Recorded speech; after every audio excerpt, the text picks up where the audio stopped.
This video is an introduction to the Future Climate Analogs tool, which is a web tool in the Climate Toolbox used to map current and future climate analogs. This tool can be found at climatetoolbox.org and is shown on the screen. It was created by Catherine Hegevish and John Abatzoglu at the University of California, Merced, and John Gross from the National Park Service, and was created with support from the National Park Service and also CERC, the Northwest NOAA RESA. As a motivation for our tool, our national parks are often found in some of the most extreme or unique climate environments in the U.S., from the glaciers in Mount Rainier to the extreme temperatures seen in Death Valley to the hot and humid environments found in the Everglades. These extreme environments are often more susceptible to climate impacts. As the National Park Service aims to protect and preserve the parks for future visitors, they look to climate change projections to try to understand and plan for how their management might need to change. To investigate climate projections, one approach is to look at graphs such as projected summertime maximum temperatures over the century, as shown on the left here. However, another very different approach is to look at maps of future climate analogs, like shown on the right, to get a feel for what the future might be like in terms of locations where the present-day climate is similar to the future projections. The climate impacts currently seen in these analog locations provide a potential glimpse into the future and can also provide answers in how to plan and adapt to impacts through what is currently being done in the analog locations. If you're hearing the words future climate analogs for the first time, you may be asking yourself some clarifying questions. First, what future? Are we talking about the middle of the century or the end of the century? And what are we going to assume about greenhouse gas emissions to get to that future? In our tool, we let you select a future scenario by choosing a future time period, a future emission pathway, and one of several global climate models. Second, what does the climate of a location even mean? The climate could be the typical temperatures, the typical rainfall, the typical snow, or the humidity during a season, or typical winds. In our tool, we let you select a climate definition with specific metrics, so it's clear what kind of analog is being found. Third, what does it mean for two climates to be analogs? Analogs are similar. They don't need to be exact, but should be close. In our tool, we let you see those locations that are within a set number of standard deviations from a climate. Let's look at a concrete example, where before we can understand the future analogs, we need to understand the current day analogs. These would be the locations where we can find a climate today that resembles the current climate of a location. Let's look at climate through human heat stress, with the heat index, which is how hot it feels when humidity is factored in. We'll look specifically at the number of days in April through October where the heat index is greater than or equal to 90 degrees Fahrenheit. In the tool, we have the Nez Perce Visitor Center in Lapwai, Idaho. This location has the general climate of the Lewiston area in Idaho, and many of us are familiar with Lewiston. Currently in Idaho, there are on average 31.1 days where temperature feels greater than 90 degrees each year. If we make a map of all those locations that have annual days that are within one standard deviation of Lapwai's 31.1 days, and color those locations green for strong climate analogs, we see on the map here that the current climate analogs for Lapwai, Idaho are in the Columbia Basin around the Tri-Cities in Washington, and also much of the Treasure Valley in the Snake River Plain. These current day analogs make a lot of sense if you're familiar with the warm temperatures seen in these three general areas. Specifically, two other locations that are pretty similar to Lapwai are the 30 days on average in Kennewick, Washington in the Tri-Cities, and the 32.8 days in Meridian, Idaho in the Treasure Valley of Idaho. Now we can ask the question of where we can find future climate analogs for Lapwai, or where do we find a climate today that will resemble the future climate of Lapwai? For this, let's look at future projections for the mid-century under a high emission scenario. Under this scenario, Lapwai is projected to have 87.1 days, where the heat index is greater than 90 Fahrenheit. This is more on par with present-day Fresno, California, which currently averages 85.4 days like this.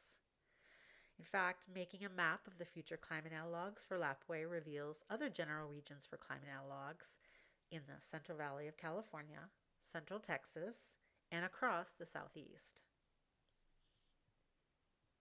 This is the Future Climate Analogs tool, which allows you to explore both current and future analogs of 540 different national park locations in the contiguous USA. Though the precise analogs are for park locations, you can get information in this tool to understand nearby similar locations as well. This tool lets you select climate analogs using a variety of different climate definitions, using very specific metrics like maximum temperature of the hottest month. Through this set of metrics, you can see analog locations for human comfort through temperature and heat index, water availability through precipitation, evapotranspiration, and snow, growing conditions for the cool and warm seasons, fire danger and drought stress through vapor pressure deficit and water deficit, and even energy with temperature degrees for cooling and heating. The tool allows you to define climate by either selecting a single climate metric or a combination of 2 or 4 metrics to further refine climate. The 4-variable combination shown here includes the coldest temperature of the coldest month, the hottest temperature of the hottest month, the annual water deficit, and the annual actual evapotranspiration. This gets you closer to seeing climate analogs for forest ecology, as these 4 variables drive most of the climate impacts on forests. As a quick example, if we look at current day analogs for Lapwai using a 2-variable temperature combination with hottest temperature of the hottest month and coldest temperature of the coldest month, we again see strong analogs in the green in the Tri-Cities area in Washington, but not so much in the Treasure Valley, as now the climate distance is larger. We also see stronger analogs in southern Oregon, northern California, and across the southeast. If we instead look at the 2-variable water availability combination with actual evapotranspiration and water deficit, we now see strong analogs in the green here in the Great Plains in Wyoming, South Dakota, and Colorado. Finally, if we look at the 4-variable combination of these 4, we see the strong analogs showing up in the Tri-Cities and Columbia River Gorge in Washington, the Medford area in Oregon, the forests in Northern California, and the Boise area in Idaho a little bit. Here are some applications of how the tool can be used. If we look at snow cover analogs, both current analogs on the left and future analogs on the right, we can use the metric of the maximum snow water equivalent, or SWE. For a location in the North Cascades National Park, we see that the maximum SWE changes from an average of 21.8 inches to an average of 6.2 inches. This also shifts the analog picture for snow cover from that similar to other high elevation mountains in the west to those of the same mountains but at lower elevation. With such changes, the mountain parks will need to be prepared for snow on roads to diminish earlier in the season, which means having staff on hand for opening earlier as well. In looking at fire danger analogs with a measure of atmospheric dryness as the annual 3-month maximum vapor pressure deficit, which is related to how thirsty the atmosphere is and drying everything out, we look at a location at a visitor center in Rocky Mountain National Park in Colorado, and we see that the max VPD changes from 1.2 kilopascals to 1.8 kilopascals, indicating much drier vegetation season long. And we see a shift in the strong analogs in the green areas here in the Rocky Mountains to the green areas being in the lower elevations outside of the Rocky Mountains. With such changes, the parks will need to be prepared for earlier starts and more fires in the fire season, as the increased vegetation dryness will likely mean more lightning and human-caused fires. Lastly, in looking at energy analogs with cooling degree days, which are the annual total of daily temperatures above 65 Fahrenheit, we look at a location at a visitor center in Yosemite National Park in California. The cooling degree days there go from 327 Fahrenheit days to 947 Fahrenheit days in the future, which indicates a rough tripling in cooling energy needed for indoor visitor spaces. We also see a shift in the strong analogs here in green from the high elevation areas in Nevada to the lower elevation areas in Nevada, which are presumably warmer. With such changes, the parks may need to make investments in the size of their HVAC systems for cooling their visitor buildings. So in summary, the Future Climate Analogs tool allows you to see both current and future climate analogs for 540 national park locations.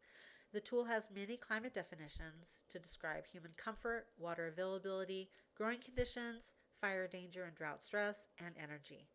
The tool lets you visualize climate analogs from the contiguous USA and lets you choose some multiple variable climate definitions to better describe the climate of a place. The tool has lots of applications to the understanding of human comfort, mountain snowpack, fire danger, cooling energy, and more.